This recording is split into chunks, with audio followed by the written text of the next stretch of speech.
Alors, écoutez ceci, la restitution, comme je l'ai dit dès le début, la restitution fait partie de la justice de Dieu. La restitution fait partie de la justice de Dieu.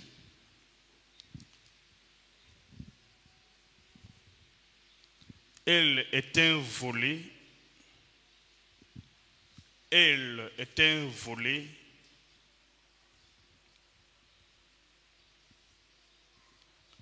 Elle est un volet de la justice de Dieu, c'est-à-dire la restitution. Elle est un volet de la justice de Dieu qui consiste à exiger. Elle est un volet de la justice de Dieu qui consiste à exiger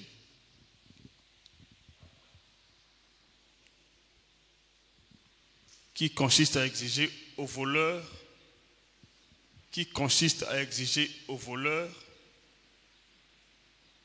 de restituer,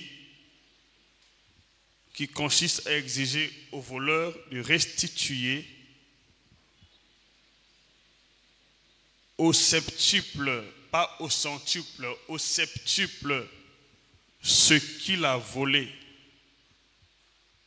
Donc, la restitution est un volet de la justice de Dieu qui consiste à exiger au voleur de restituer au septuple, c'est-à-dire 7 fois, au septuple, ce que le voleur a volé.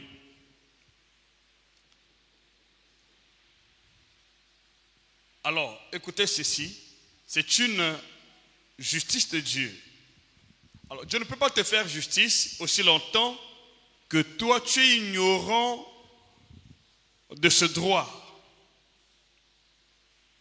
Donc, c'est un droit, logiquement. La justice de Dieu, c'est un droit. Donc, Dieu ne peut pas te faire justice si tu ignores ce droit. Pour que Dieu te fasse justice, tu dois connaître ce droit. C'est un droit. Donc, logiquement, la restitution est un droit, puisque ça fait partie de la justice de Dieu. Donc, c'est un droit.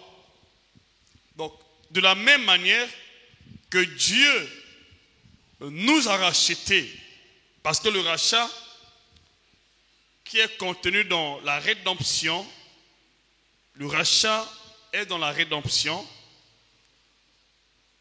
Donc, le rachat qui fait partie de la rédemption est aussi un volet de la justice de Dieu. Donc, après nous avoir rachetés, c'est-à-dire après la rédemption,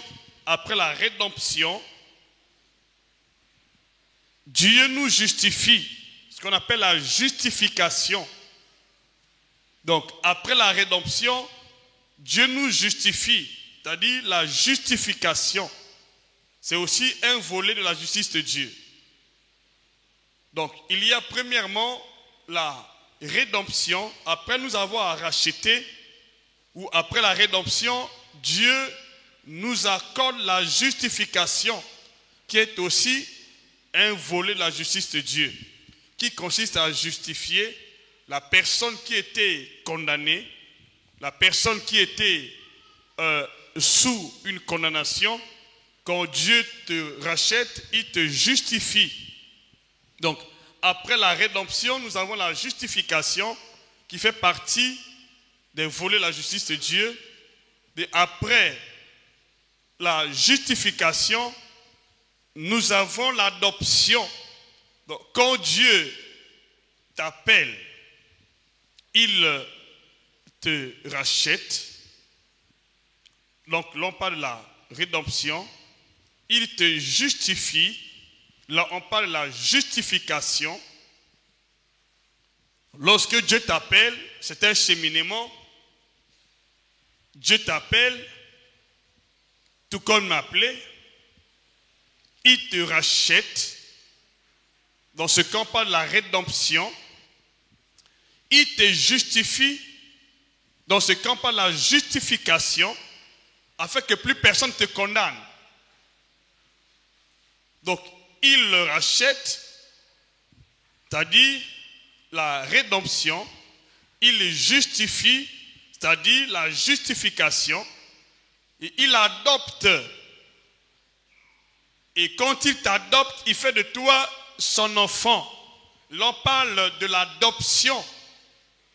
Il te donne une nouvelle identité, son identité à lui.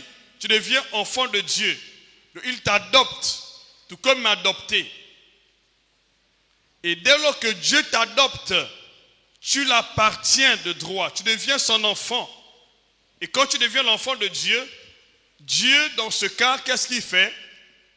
Il te venge, ce qu'on appelle la vengeance. Il te venge. Donc, il a le droit de te venger. Il te venge parce que tu l'appartiens maintenant. Et quand Dieu venge, c'est pour libérer.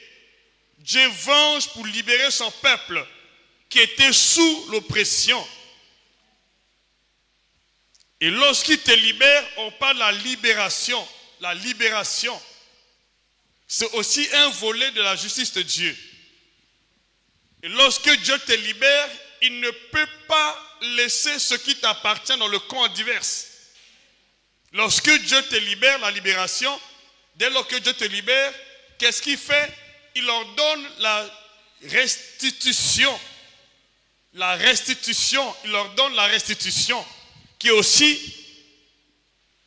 un volet de la justice de Dieu. Donc, quand Dieu te libère, il ordonne que ce qu'un ennemi a volé soit restitué. Quelle grâce! Et quand Dieu ordonne la restitution, et qu'est-ce qu'il fait? Il te rétablit, et non pas la restauration, il te rétablit dans ton premier état. Donc, ce sont des étapes que nous, en tant qu'enfants de Dieu, nous vivons lorsque nous avons la connaissance. Et ce sont des étapes que nous nous réjouissons si nous avons la connaissance. Et s'il manque de connaissance, tu peux prier toute la vie, mais sans te réjouir de ces étapes, la vie, ou de la justice de Dieu. Donc quand Dieu te rachète, ce n'est pas pour que tu continues à souffrir. Et lorsqu'il te rachète, c'est comme toi, tu as racheté un objet. Mais après l'avoir racheté, tu dois te justifier. Et comment se justifier? L'objet doit porter ton nom. Si tu es appelé au tribunal, tu dois être en mesure de montrer les papiers de l'achat de ton objet. Dis-moi même plus fort. C'est ce qu'on appelle la justification. Donc plus personne ne peut dire que cet objet m'appartient. Et quand Dieu nous rachète, il nous adopte et il fait de nous son peuple. Il fait de nous ses enfants. Il nous donne, en ce moment-là, il nous donne quoi? L'acte de naissance de sa divinité. On devient enfant de Dieu. Et quand tu deviens enfant de Dieu, tu appartiens à Dieu. Alors, Dieu, qu'est-ce qu'il fait? Il peut déjà te libérer, il peut te venger, il peut ordonner la restitution, il peut ordonner la restauration. Alors, si vous ne comprenez pas cela, vous allez prier des années, Église. Pourquoi dans ce monde nous voyons des gens qui ont le droit de se réjouir de telle ou telle opportunité dans la famille, mais par ignorance, ils sont des prisonniers, par ignorance, ils sont des esclaves, par ignorance, ils sont des misérables. C'est ce que l'Église subit. Un homme libre qui ne connaît pas ses droits est un esclave. Un enfant ou un héritier qui ne connaît pas ses droits est un esclave. Donc c'est ce que l'Église subit. Il y a beaucoup d'esclaves qui sont dans le plan de Dieu libre. Parce que Dieu nous appelle pour la liberté. Dieu ne t'a pas appelé pour la servitude. Mais malheureusement aujourd'hui, nous avons beaucoup de croyants, pour ne pas dire enfants de Dieu, mais qui sont toujours sur la servitude. Pourquoi? Parce qu'ils ne connaissent pas leurs droits. La restitution est un droit. C'est le droit de Dieu qui s'applique contre tous les voleurs. Lorsque quelqu'un a volé dans ton champ ou dans ton camp, il doit automatiquement, sur le plan de Dieu, ou le droit de Dieu, faire la restitution au septuple, c'est-à-dire 7 fois. Il ne peut pas rester avec ton bien, ou ton bonheur, ou ta bénédiction. Mais le fait qu'on ne connaît pas ça, nous avons l'impression que beaucoup de gens de l'église souffrent ou subissent à la place d'ennemi. Pourtant, nous sommes un peuple libre, mais par ignorance, nombreux sont les esclaves. Alors la bonne nouvelle, c'est que le temps a sonné pour ta délivrance totale, pour ta restauration totale, pour ta liberté totale. Tu dois t'élever toi-même. Si tu ne te lèves pas, Dieu ne fera pas. Le problème, c'est que tu dois t'élever. En connaissant tes droits, tu dois réclamer auprès de Dieu. Père, tu as dit dans ta parole, si le voleur vole, on ne le tient pas pour innocent. Voilà ce que tu as dit. Seigneur, j'ordonne la restitution de tout ce que Satan a volé dans ma vie. Nombreux sont victimes. Beaucoup de chrétiens, quand tu causes avec eux, ils sont victimes. Ils ont subi beaucoup d'oppression de la part de l'ennemi. Mais par manque de restitution, ils continuent à souffrir, à subir. Église, je vous le dis, tu peux être racheté. Oui, tu as accédé à la rédemption. Tu peux aussi accéder à l'adoption. Tu deviens enfant de Dieu. À la justification. Mais tu ne peux automatiquement pas entrer dans la vengeance si tu ne pries pas le Dieu des vengeances.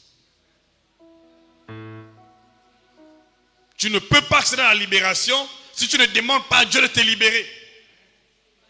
Et non plus, tu ne peux pas te réjouir de la restitution si tu ne demandes pas à Dieu de restituer ce qui t'appartient. Donc c'est à toi de le faire. Parce que le juge agit en fonction de la plainte que tu portes. De ta plainte portée. Qu'est-ce que tu dis dans ta plainte? Dieu ne peut pas te défendre au-delà de ta plainte. Il dit, plaidons ensemble. Qu'est-ce que tu dis à Dieu dans ta plainte? Tu veux qu'il te rachète, tu veux qu'il t'adopte, tu veux qu'il restaure, tu veux qu'il restitue. C'est à toi de dire à Dieu que la restitution soit faite. Si tu ne le dis pas, il ne le fera pas. Alors c'est la raison pour laquelle il y a beaucoup de chrétiens qui subissent et qui souffrent. Je vais lire un verset. Pourquoi beaucoup de chrétiens subissent? Nous sommes un peuple libre, mais qui vit comme les esclaves. Nous sommes un peuple béni, mais qui vit comme un peuple maudit. Nous sommes un peuple guéri, mais qui vit sous l'oppression de la maladie. Nous sommes un peuple élevé, un peuple dominateur, mais qui vit sous la servitude. Parce que on n'a pas la connaissance. La Bible dit, mon peuple périt parce qu'il manque la connaissance. Tu peux prier, mais si tu n'as pas la connaissance de ce que tu es, tu vas passer toute ta vie dans la servitude. Alors je déclare ce soir que la servitude de ta vie s'arrête. Que la servitude s'arrête ce soir dans ta vie. Je dis bien, elle s'arrête dans ta vie ce soir. Elle s'arrête dans ta vie ce soir. Dis-moi même plus fort. Elle s'arrête dans ta vie ce soir. Et cela va de pair avec ta foi. Va de pair avec ta connaissance. Va de pair avec ta compréhension des choses. Dis-moi plus fort. Si tu ne demandes pas, tu vas rester esclave à vie. Sinon Jésus n'allait pas prier. Pourquoi Jésus priait? Pourtant toute la prophétie concernait sa vie. Pourquoi priait-il? Et pourquoi il continue à intercéder? Alors si tu ne prends pas le temps de t'élever, tu n'auras pas ce que Dieu a dit à ton sujet. Tu dois t'élever avec audace, avec détermination. Père, je refuse que l'ennemi Satan se réjouisse de ce qui m'appartient. Je refuse que Satan possède mes bénédictions. Je refuse que Satan prend mes bénédictions. Je refuse ces choses. Tu dois t'élever. Prier avec audace. Prier avec engagement. C'est en ce moment-là que Dieu va agir et Satan sera obligé de restituer ce qu'il a pris. Sinon, Satan te tue. Et tu ne connais pas tes droits. Tu ne peux pas te réjouir de ce qui te revient de droit.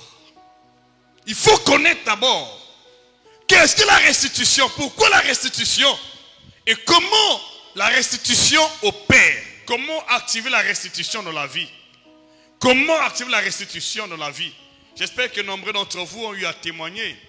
Après ces cultes, beaucoup de gens ont compris qu'ils étaient cambriolés dans les songes, qu'ils étaient victimes du cambriolage de Satan dans les songes. Beaucoup de gens Moi, j'ai reçu beaucoup de témoignages de la part de certains d'entre vous qui ont dit, qui ont eu des témoignages, mais j'étais victime du vol. À plusieurs reprises, j'étais volé par l'ennemi. À plusieurs reprises. Maintenant, si tu étais victime de cet acte abominable de la part de l'ennemi Satan, quelle était ta réaction? Qu'est-ce que tu as fait? Si tu n'as pas agi, ça reste comme ça. Parce que d'après tout dans le Seigneur, Dieu agit en fonction de nos demandes. Il dit, demandez, il vous sera donné. Si tu ne demandes pas, il ne va pas donner. Dieu agit en fonction de tes demandes. Qu'est-ce que tu demandes? Il y a une femme qui est atteinte à perte de sang.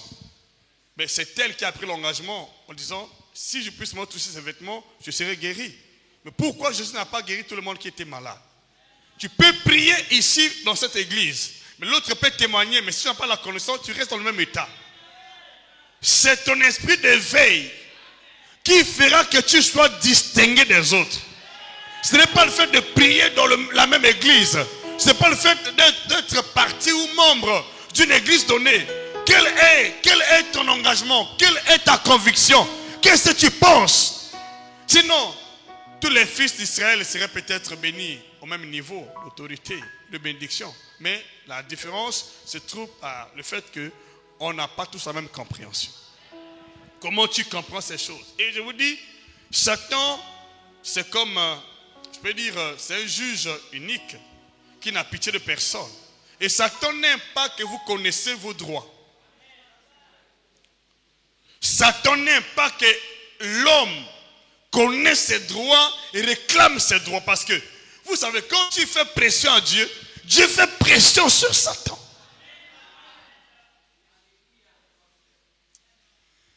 Quand tu dis à Dieu, Père, fais-moi justice, venge-moi. Dieu dit, Satan, tu n'as pas le droit d'opprimer un tel. Parce que mon fils était mort pour lui. Mais si tu fermes ta bouche, Dieu dit, ok, certainement tu n'as rien compris. Donc tu dois prier, tu dois parler. Il dit à Paul, parle, ne t'étais point, car j'ai un peuple nombreux dans cette vie. Pourquoi Dieu n'a pas parlé à la place de Paul? Qui doit parler à ta place? Est-ce que tu y parles? Est-ce que tu as quelqu'un qui parle à ta part?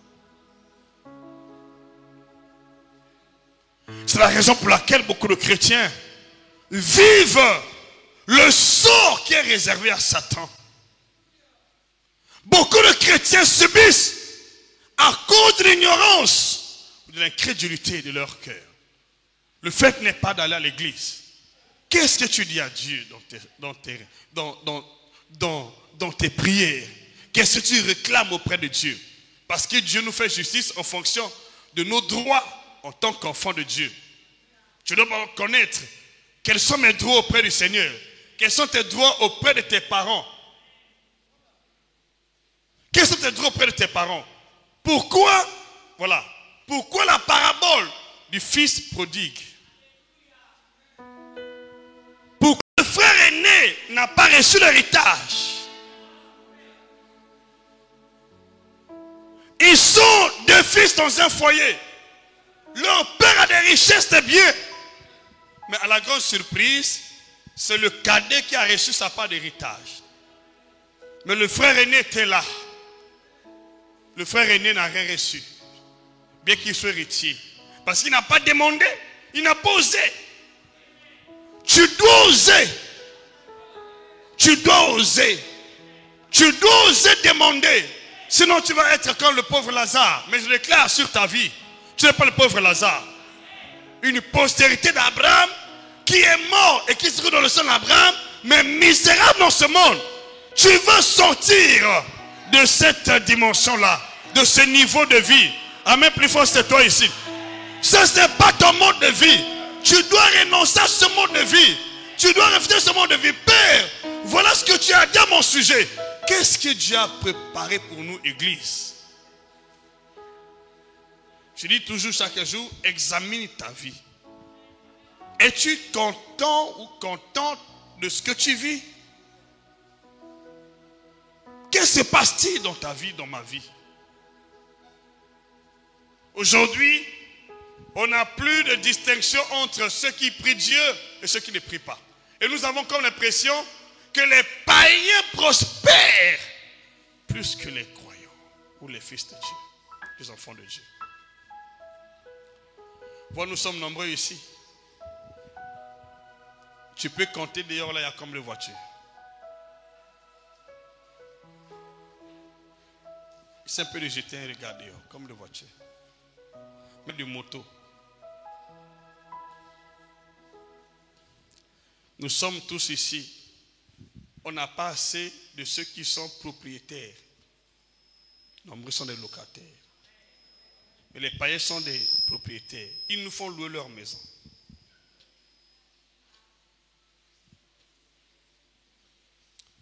Vous savez, moi je dis toujours ceci. S'il y a des gens qui sont ignorants, ce sont les chrétiens. S'il y a des gens qui négligent leurs droits, ce sont des chrétiens. Moi je vous le dis, beaucoup de chrétiens n'aiment pas prier. Beaucoup de chrétiens aiment la facilité. Mais va dans leur camp, les gens travaillent. Les gens travaillent. Tu dois travailler selon tes droits. Tu as le droit parce que tu travailles. Tu dois travailler. Moi, j'ai lu quelques témoignages des hommes de Dieu qui ont marqué l'histoire du réveil dans le monde entier. Je vous dis, j'ai des larmes aux yeux. Parmi eux, il y a des gens qui se sont enfermés pendant 9 mois et ils ne sortaient pas. Il y a un qui a jeûné 3 fois 40 jours.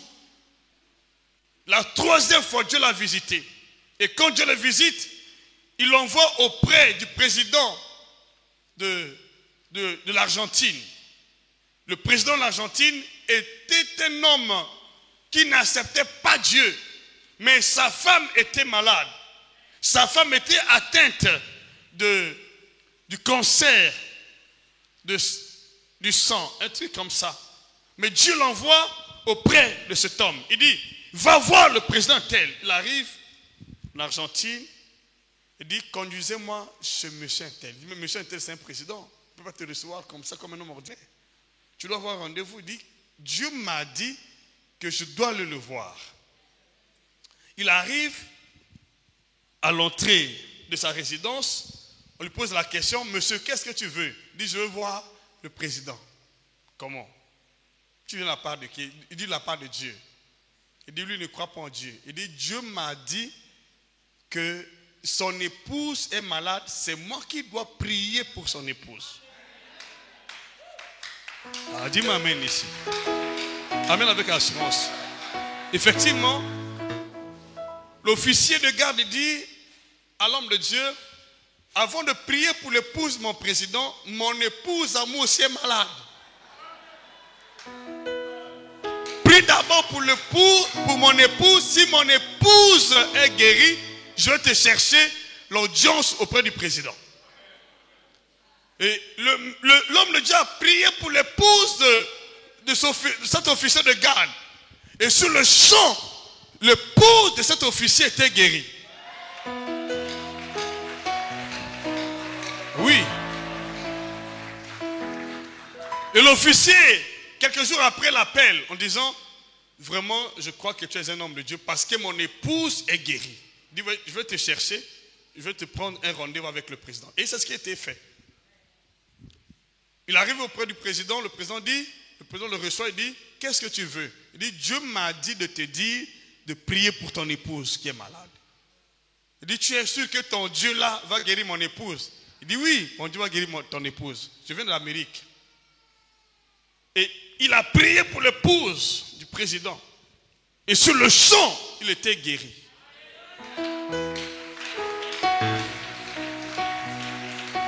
Et lorsque le président a vu que son épouse était guérie, il dit, tu ne dois plus repartir aux États-Unis.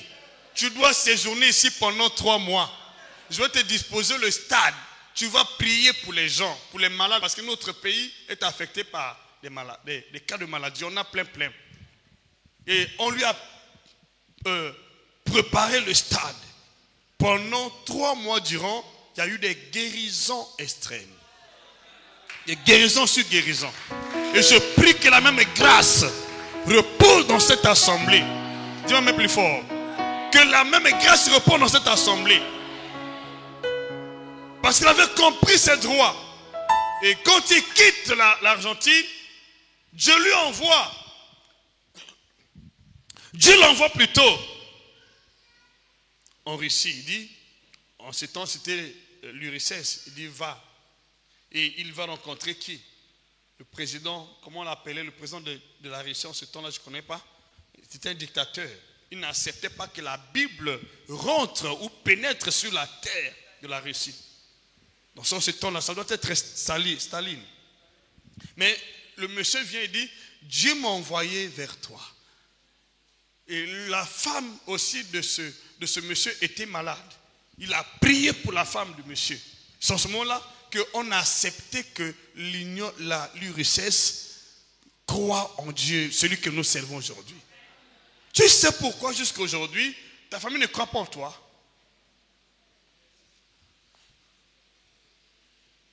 Parce qu'ils n'ont encore rien vu. Et si même aujourd'hui, nos autorités ne croient pas du tout en Jésus, c'est parce qu'ils n'ont pas encore vu des hommes de Dieu d'impact qu'il faut. Si nous voulons causer l'impact au maximum, soit dans nos familles, soit dans nos villes, ou dans notre nation, nous devons nous agenouiller, réclamer à Dieu nos droits. Père, ce n'est pas ça ma vie. Père, ce n'est pas ça mon sort. Père, ce n'est pas ça ce que tu m'as destiné. Père, ce n'est pas ça que je dois vivre. Si tu ne le fais pas, Dieu ne pourra pas te répondre du ciel. Tous les grands hommes de Dieu qui ont marqué l'histoire étaient des hommes de prière. Ceux qui s'agenouillaient longtemps, qui réclamaient leurs droits auprès de Dieu. Je refuse la maladie, je refuse la souffrance, je refuse la servitude, je refuse la mort précoce. Tu dois refuser des choses. Réclame tes droits auprès de Dieu. Mais si tu dors comme Lazare, tu seras surpris. Beaucoup de gens ne prient pas parce qu'ils ne connaissent pas leurs droits. Vous prenez la pauvreté, la misère. Mais je vous dis sincèrement, il y a des hommes de Dieu. Je veux un moment porteur pour ceux qui viennent souvent au samedi naturel. On va quand même projeter quelques vidéos de ces hommes de Dieu. Vous allez comprendre que tu ne peux pas causer l'impact au maximum avec Dieu. Et tu ne connais pas tes droits si tu ne fléchis pas les genoux.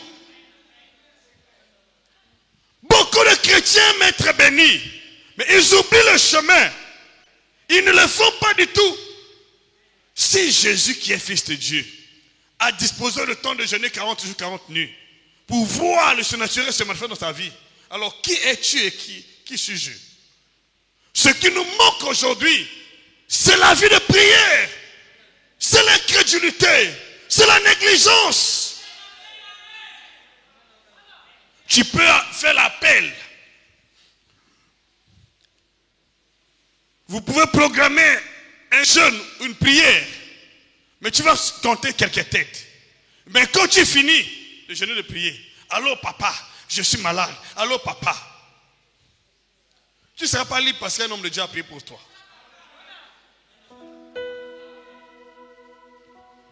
Si la prière des hommes de Dieu nous libérait, Jésus allait déjà nous libérer. Sa prière allait suffire pour nous tous. Ne te trompe pas, s'il te plaît. Ma prière va te faire du bien, mais elle n'est pas un élément définitif pour ta libération. Ma prière peut te libérer pour un temps, mais tu dois t'appliquer toi-même. Même Dieu ne peut pas prier pour que tu sois totalement libre une bonne fois. Ça n'existe pas. Tu dois te lever et prier. Et si tu parles à quelqu'un ici qui me comprend, pour l'engagement ce soir, la vie que tu mènes n'est pas ta vie. Le mode de vie là n'est pas ton mode de vie. Ce standard n'est pas ton standard. Dis-le même plus fort. Tu dois te lever comme un vaillant. Prends la décision de ta vie. Paix, je refuse.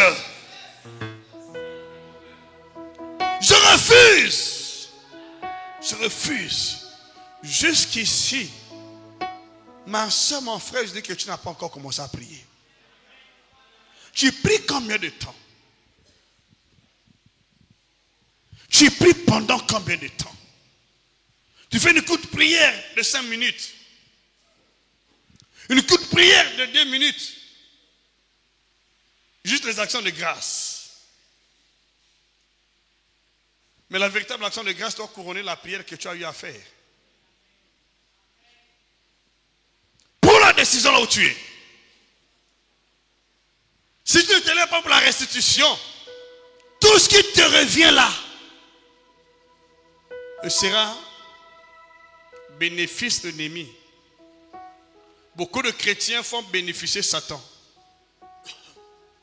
Si Satan se réjouit aujourd'hui, c'est parce que beaucoup de chrétiens ne connaissent pas la loi divine de la restitution. Dès lors que Satan est conscient que tu connais cette loi et tu l'appliques dans ta vie, te rassure, il ne va plus voler chez toi. Je déclare et décrète sur ta vie. À partir d'aujourd'hui, le diable n'aura plus la même mise. Il ne pourra plus jamais voler sur ta vie. Dis-moi même plus fort. Il peut voler dans le compte des autres, mais sur toi, il ne pourra pas toucher. Dis-moi même plus fort. Tu deviens intouchable. Quand tu connais cette loi, tu es intouchable. Tes biens sont intouchables. Ta fécondité est intouchable. Quand tu comprends cette loi, ta vie est sécurisée. Aucun voleur ne peut voler sur toi. Parce que quand il vole sur toi, il doit faire la restitution au centuple. Et non seulement cela, il doit subir la peine, la condamnation de Dieu, la malédiction. Je déclare ce soir, tous ceux qui ont volé dans ton corps, dans ta vie, sont maudits par Dieu. Sont maudits par Dieu. Leur maison maudite par Dieu. Leur vie est maudite par Dieu. Église, nous devons nous lever, Église.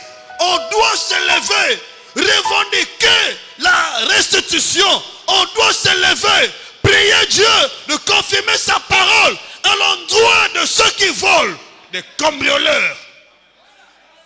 Il faut le faire. Si tu ne le fais pas, Dieu ne le fera pas. Ésaïe chapitre 42. Ésaïe 42. Verset 21, verset 22. Tu dois te lever, Église.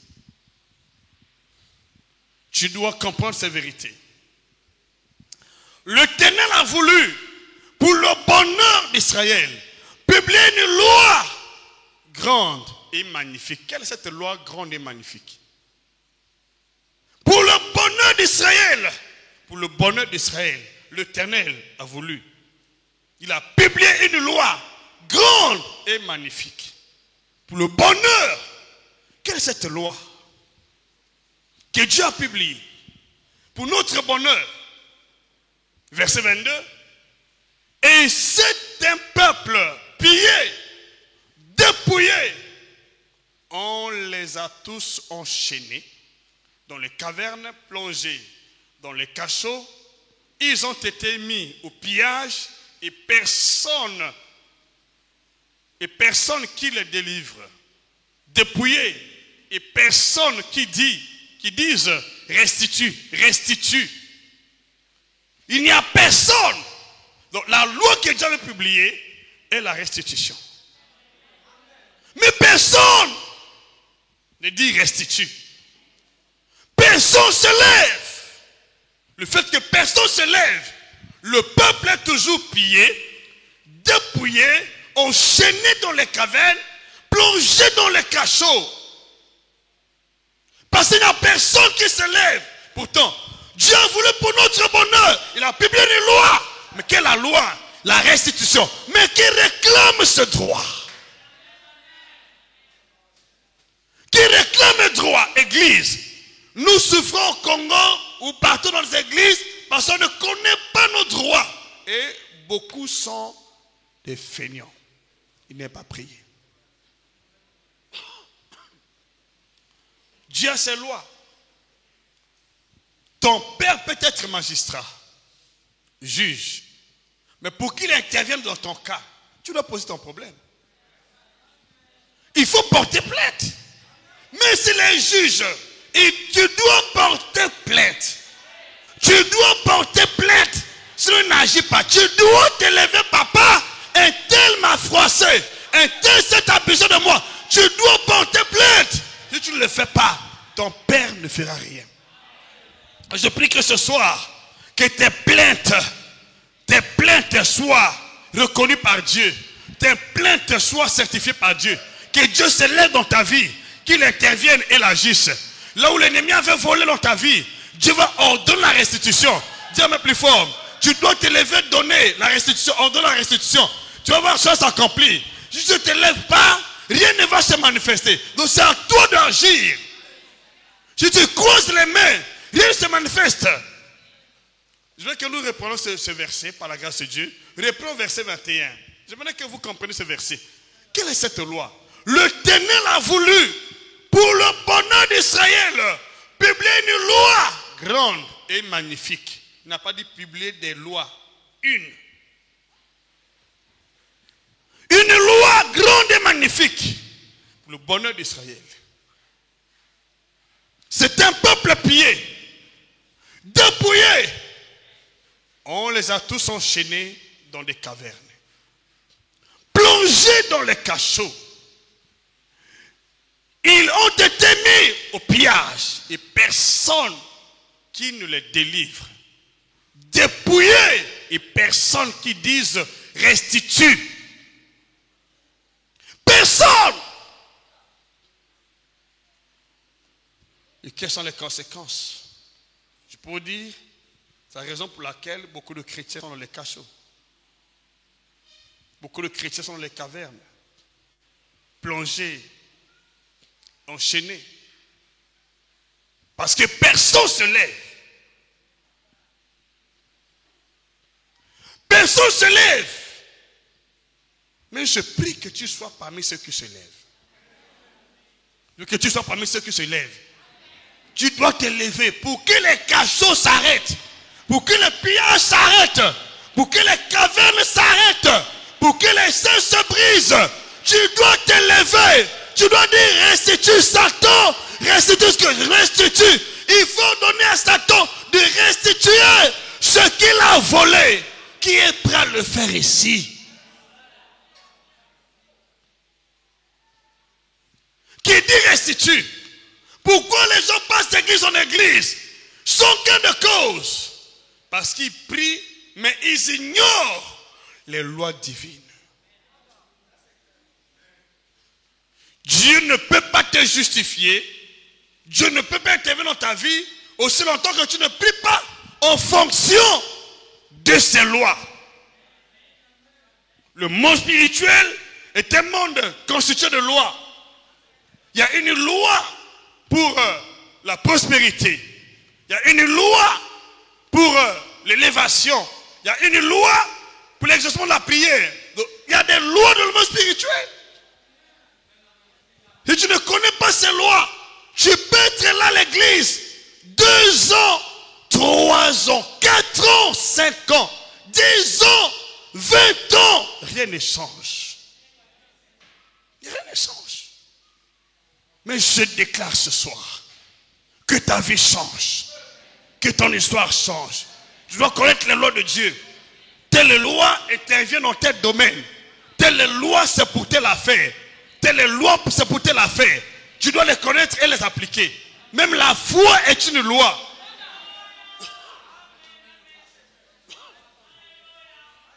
Ne prie pas comme un païen. Les païens ne connaissent pas les lois. Les païens prient sans la connaissance des lois.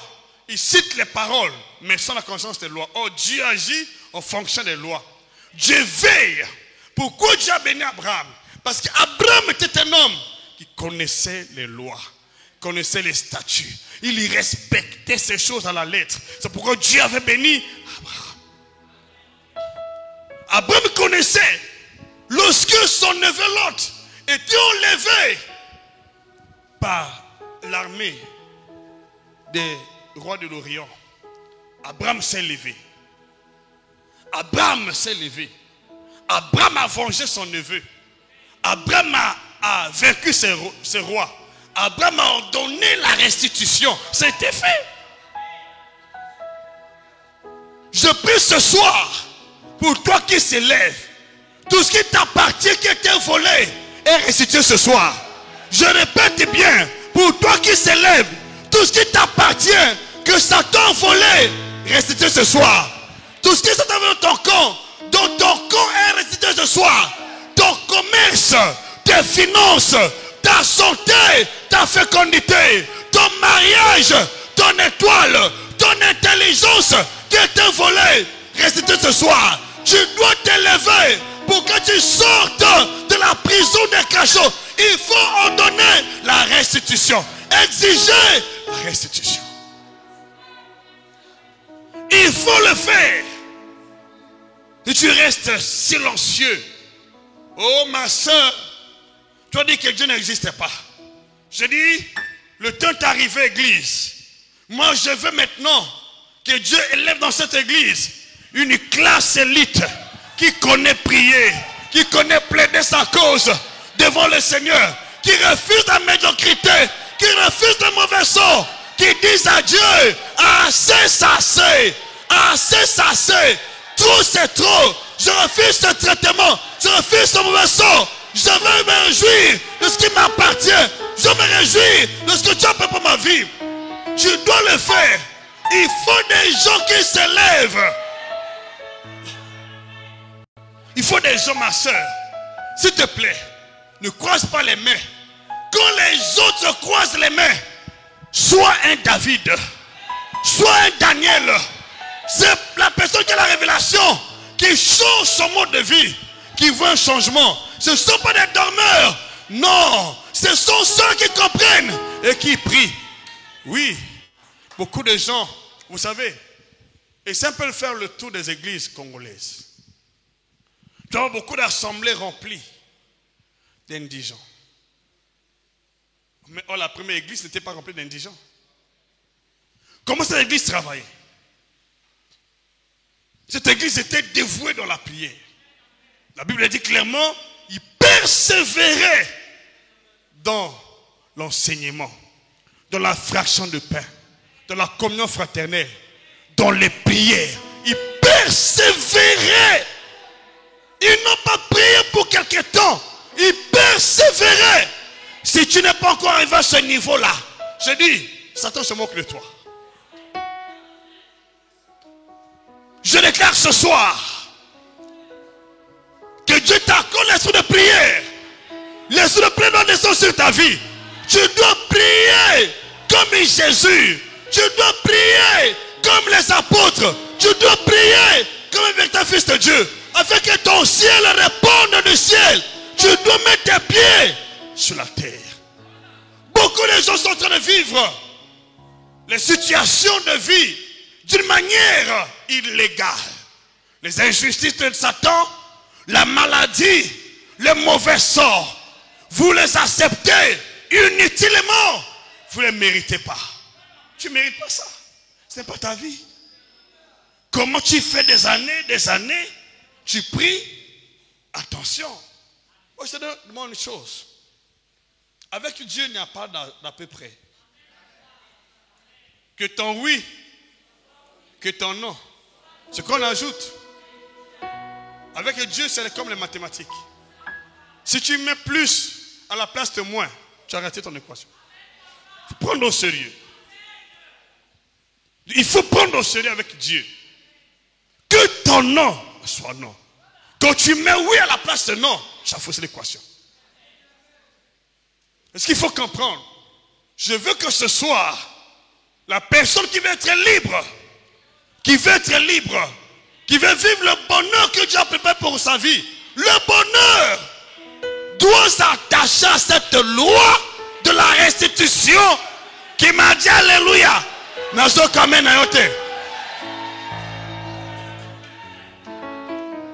Si tu veux être libre, je te donne un conseil. Attache-toi à la loi de la restitution. J'ai pas entendu ton amen. Dans chaque domaine, spirituel, il y a des lois qui sont établies.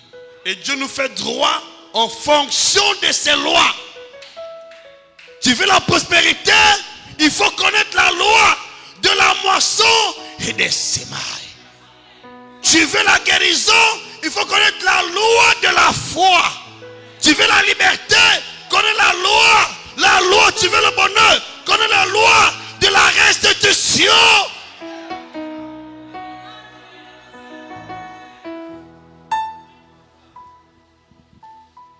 C'est une loi.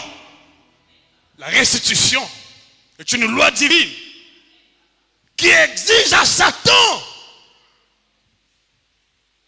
de restituer 7 fois ce qu'il a volé.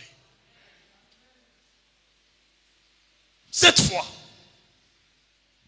S'il a volé un biscuit, il remet 7 biscuits. Quelle grâce! Le jour que nous avons la connaissance des vérités, au lieu d'être dépouillés par Satan, nous allons dépouiller le corps de l'ennemi. Au lieu qu'il pille le corps des saints, nous allons piller son corps. C'est pourquoi je déclare ce soir que le corps de Satan pillé, le corps de Satan pillé, son cœur pillé, son cœur pillé, son cœur dépouillé, dans le nom de Jésus. Tout ce qu'il avait pour cette église, je donne la restitution. Dans ta vie, la restitution. Dis à ma belle assurance. Il faut se lever, vous savez. C'est le temps. Je l'avais dit depuis le début que Satan va chercher à vous mettre les verrous dans les roues. Pour ceux qui ne comprennent pas. Toutefois qu'il y a un programme qui attaque l'ennemi de plein fouet, il vous attaque. Toutefois qu'il y a un programme qui attaque Satan de plein fouet, il faut attendre qu'il va riposter. Quand vous parlez de la prière, sans objectif, oh tout le monde, alléluia, papa, amen. Parce qu'il sait que la prière sans objectif n'aboutit à rien.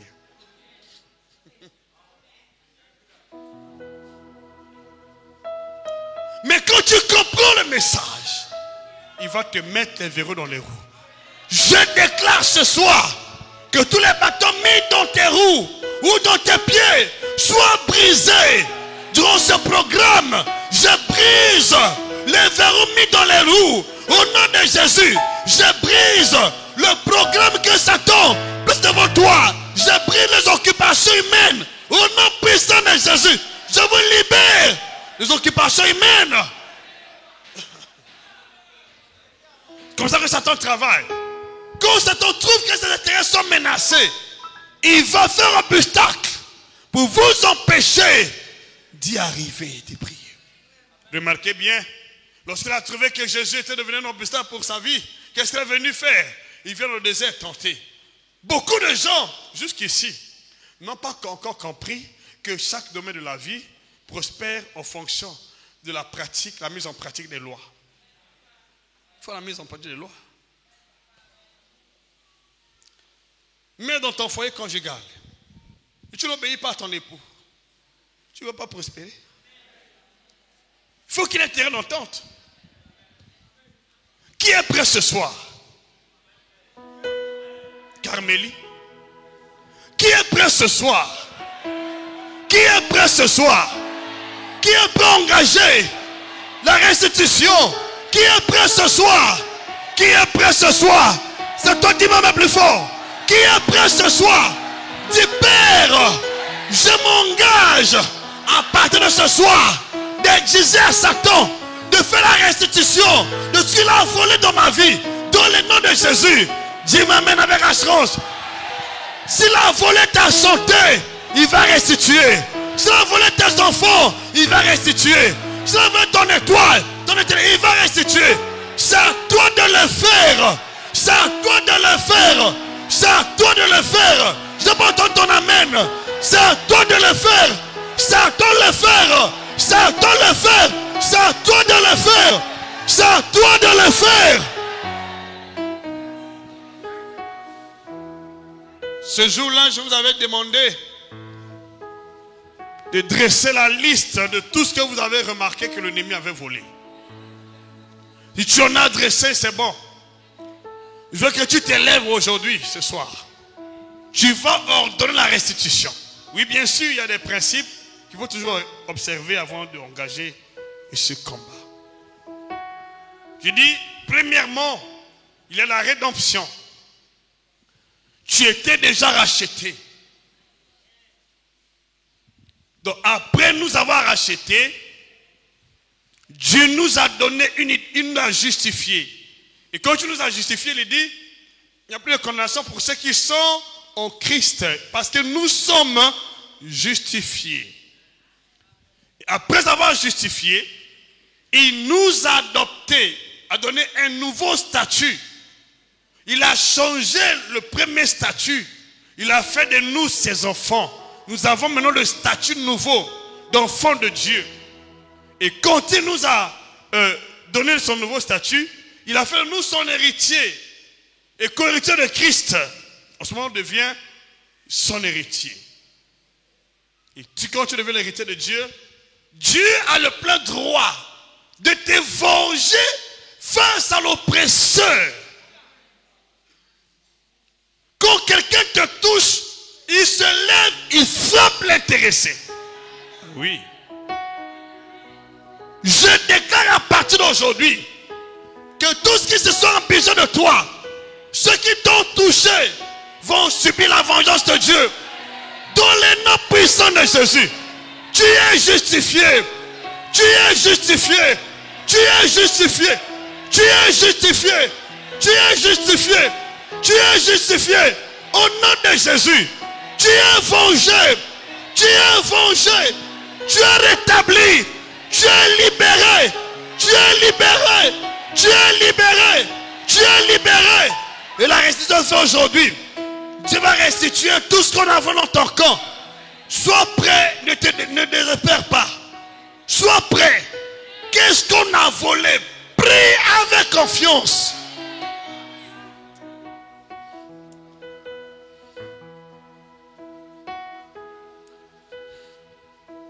Tous ceux qui veulent le jus du bonheur, prenez l'engagement. Ce que tu te présentes est plus qu'un culte prophétique. Parce que d'après tout, les prophéties abandonnent la direction de la parole de Dieu. Ce que je te dis, ce sont tes droits. Tu ne peux pas avoir le bonheur s'il n'y a pas restitution.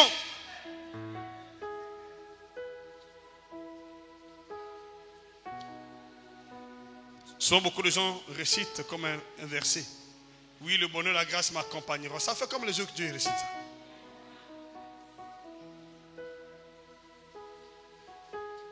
Il y a une loi pour le bonheur. Une loi. Et cette loi s'appelle la restitution. Proverbe chapitre 6.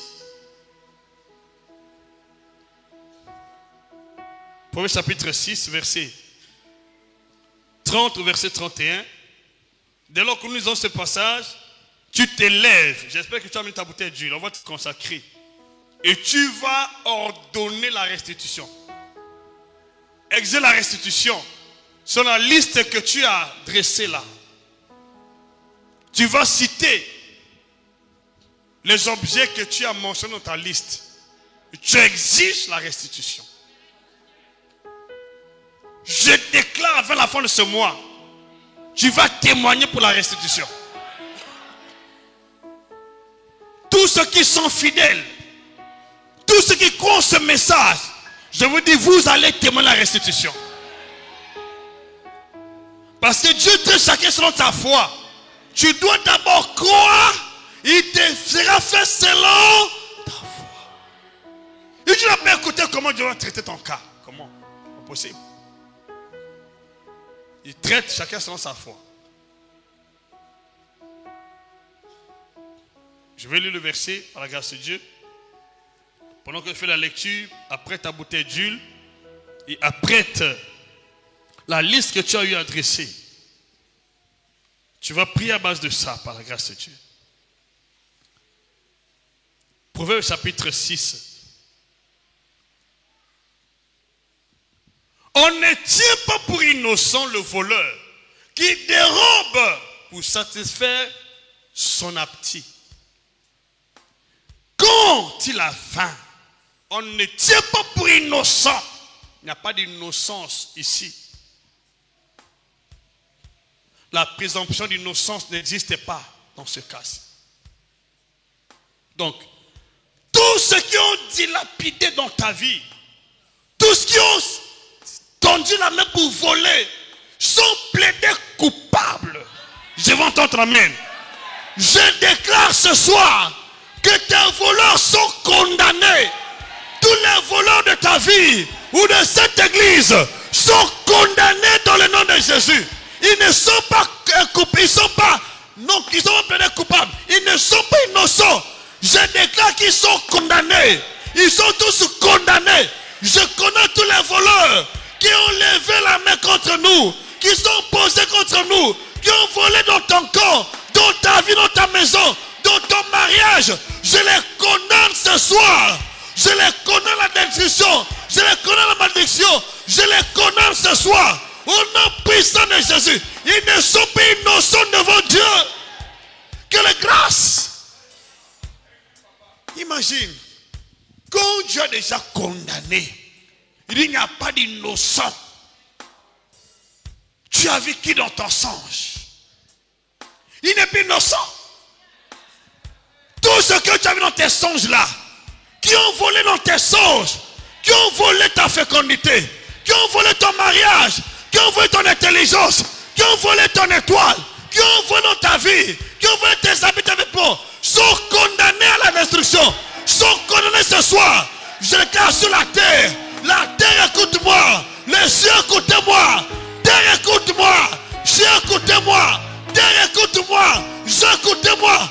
Tous ceux qui ont volé dans le compte de ces saints, dans cette église, je dis qu'ils sont condamnés. Ils ne sont pas innocents. Au nom puissant de Jésus, ils sont condamnés. Au nom puissant de Jésus, ils sont pas innocents. Nous les condamnons ce soir. Ils doivent restituer ce qu'ils ont volé dans ta vie. Ils doivent restituer à partir de ce soir. Ils doivent restituer dans le nom de Jésus-Christ. Ils ne sont pas innocents. Dis Père, tous les voleurs qui ont volé dans ma vie, dans mes songes, dans ma famille, ne sont pas innocents. Je les déclare ce soir coupables et passibles des jugements de Dieu. Dans le nom de Jésus, Père, tous ceux qui ont volé dans ma vie, mon intelligence, mes finances, mon travail, ma vocation, au nom de Jésus, restitue ce soir. Ce soir, il faut la restitution au septuple. Dans le nom de Jésus.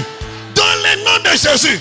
Père, que ta malédiction puisse s'abattre sur la tête, sur la maison de tous les voleurs qui vont s'entêter. À partir de ce soir, j'ordonne la restitution au septuple de tout ce qu'ils ont volé de mon corps, au nom puissant de Jésus.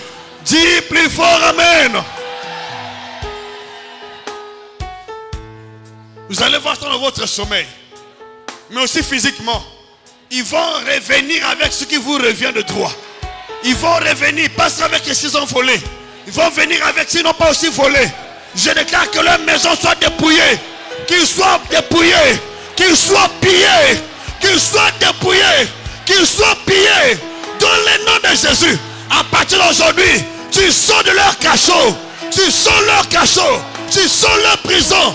Ceux qui sont volés sont de leur prison, de leur cachot. Au nom puissant de Jésus. Ceux qui sont volés sont de leur cachot, de leur prison. Tu sors leur cachot. Tu sors leur prison. Dans le nom de Jésus-Christ.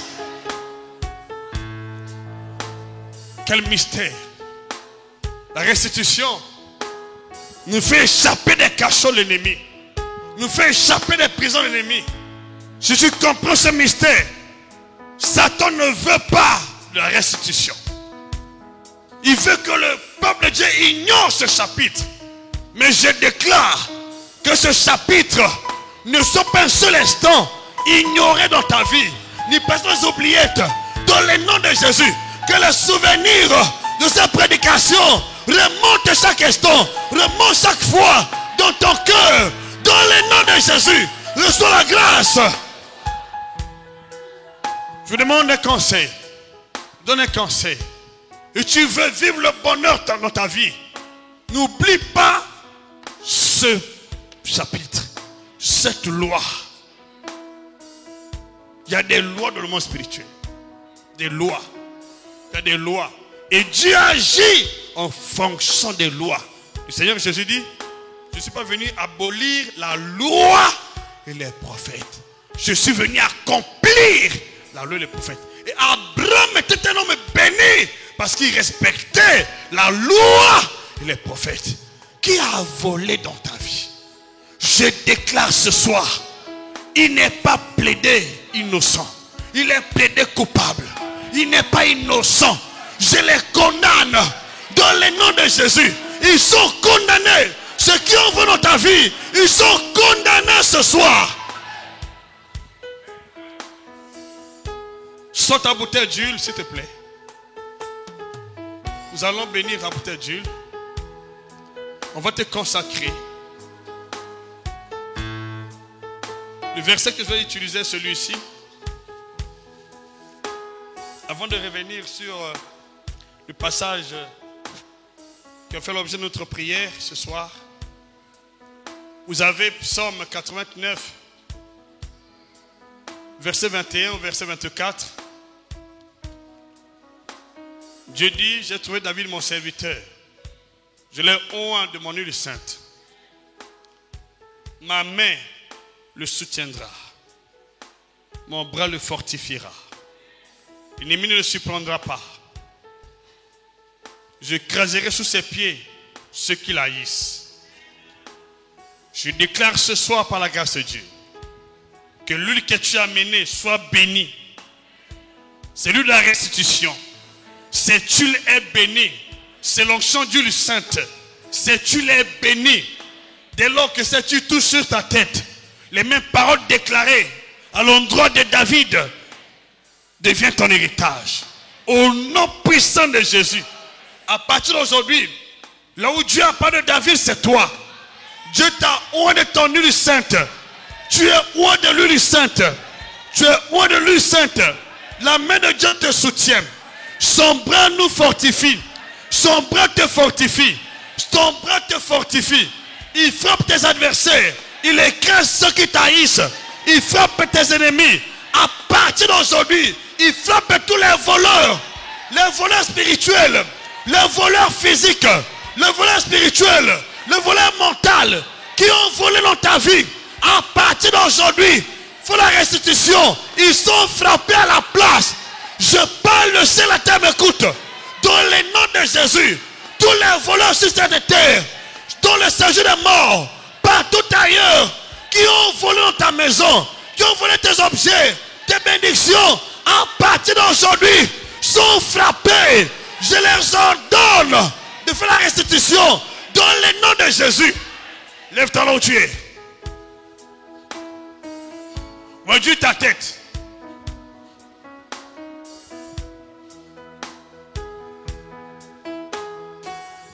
C'est un culte de libération aussi.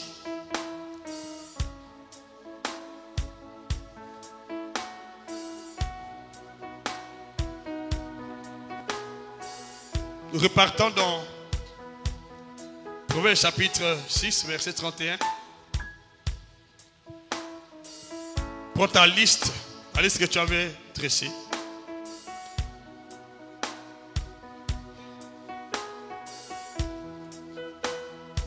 C'est une épidémie qui fera ces jours-ci. Cette épidémie ne rentrera pas chez toi. Cette épidémie ne rentrera pas chez toi. Je dis bien, ne rentrera pas chez toi. Dans le nom de Jésus, les portes de ta maison, de cette église, sont hermétiquement fermées devant toute épidémie qui sillonne la vie de pain noir. Dans le nom de Jésus, les portes de ta vie sont quasiment fermées devant devant chaque épidémie qui renverse, qui sur la ville. Toute malédiction dans cette ville peut plus localiser ta maison. Dans le nom puissant de Jésus, j'oriente ta malédiction sur la maison et la tête des voleurs dans cette ville. Dans le nom puissant de Jésus, dans cette nation, j'ordonne la malédiction de former dans le corps divers de ceux qui ont volé tes enfants, ta fécondité, ton travail. Dans le nom puissant de Jésus, tu es désormais libre.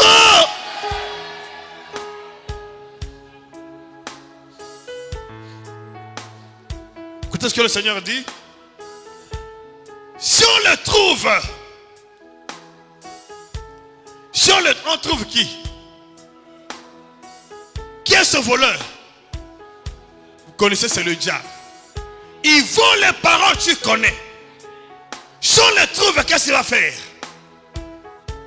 Il fera une restitution au centuple. Il donnera tout ce qu'il a dans sa maison. Alors pose-toi là, qu'est-ce que Satan a dans sa maison? Tout ce que Satan a dans sa maison devient notre héritage, notre propriété. Si c'est toi, dis-moi mais plus fort.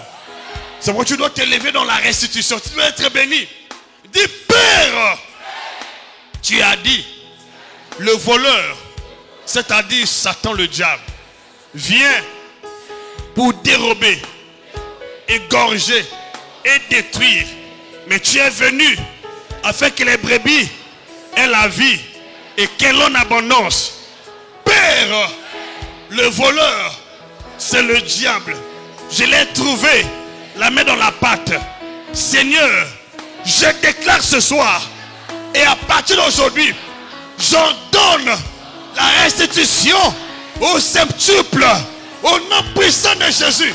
J'en donne la restitution au septuple. Commence à citer ce que tu as écrit là. Commence à citer ça. De mon mariage, de ma fécondité, des âmes de cette église, de mes finances, de mes songes, de mes dons spirituels, de mon étoile, de mon travail, de mon mariage, de mes enfants, au nom puissant de Jésus. Ce qu'il a volé, je déclare aujourd'hui la restitution au septuple. Restitution au septuple. Restitution au septuple. Restitution au septuple. Restitution au septuple. Ce qu'il a volé, au nom de Jésus. Restitution au septuple. C'est fait aujourd'hui. C'est consommé aujourd'hui. Ta santé qu'il avait volé, ton mariage, ta fécondité, ton travail, tes finances, au nom de Jésus, ton étoile, tes dons, ton ministère, tes promesses, tes visions qui ont été volées. Je déclare la restitution au septuple, au nom puissant de Jésus. Ciel, écoute ma parole. Terre, écoute ma parole. Terre, écoute ma parole. J'ai écouté ma parole. Tous les esprits dans le ciel, sur la terre, les anges se lèvent aujourd'hui et pour toujours pour la restitution de ce que Satan a volé dans le camp de ce peuple, dans la vie de ce peuple. À partir d'aujourd'hui, tu retrouves ce que Satan avait volé, l'ennemi avait volé. Au nom de Jésus, restitution au centuple. Et je déclare tout ce qui est la maison de Satan, tout ce que Satan a pris dans sa maison, nous déclarons ce soir, au nom de Jésus, devient notre héritage. Nous récupérons tout ce que Satan a volé. Et ce qui est dans sa maison, nous récupérons le bonheur, la domination, les bénédictions qu'il a pris dans sa maison.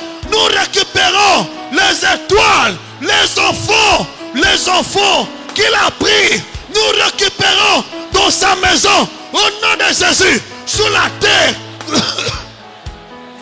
Prie là où tu es, dans les lieux célestes, ce qu'il avait pris, ce qui est dans sa maison, reviens aujourd'hui, devient notre partage, même dans ton sommeil, ce qu'il a volé dans ton sommeil est restitué, au nom puissant de Jésus. Robo Sobranekata, Remarabayakoto, Soromaneka, Rebarabrakoto, Sokaramanekato, Rebabarabrako, Sokoto Nabrata. À Dieu ce qui est à Dieu, à César ce qui est à César. Ce que Satan a mis en toi, fais retour à l'envoyeur. Ce qu'il a mis en toi, fais retour à l'envoyeur. Tu es vidé ce soir. Ce soir, tu es vidé de ce qui appartient à Satan. Ce soir, ton corps, ton âme, ton esprit est vidé ce qui appartient à Satan. À Dieu ce qui est à Dieu, à César ce qui est à César. Au nom de Jésus, ce soir, tu reçois ta restitution. Reçois ta part, ta restitution au centuple, au nom puissant de Jésus-Christ.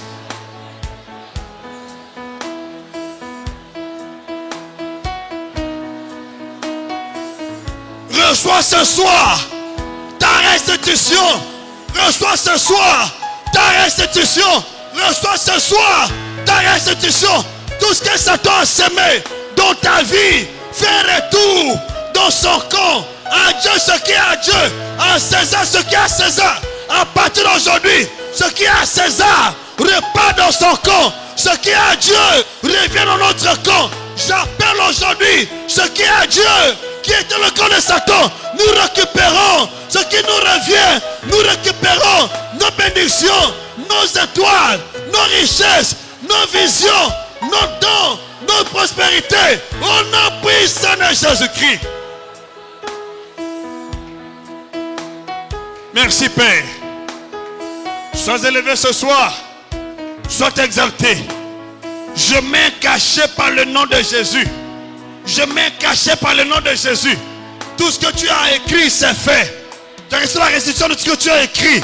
C'est cacheté, c'est fait. Dans le nom de Jésus-Christ. Tu vas témoigner cela à partir d'aujourd'hui.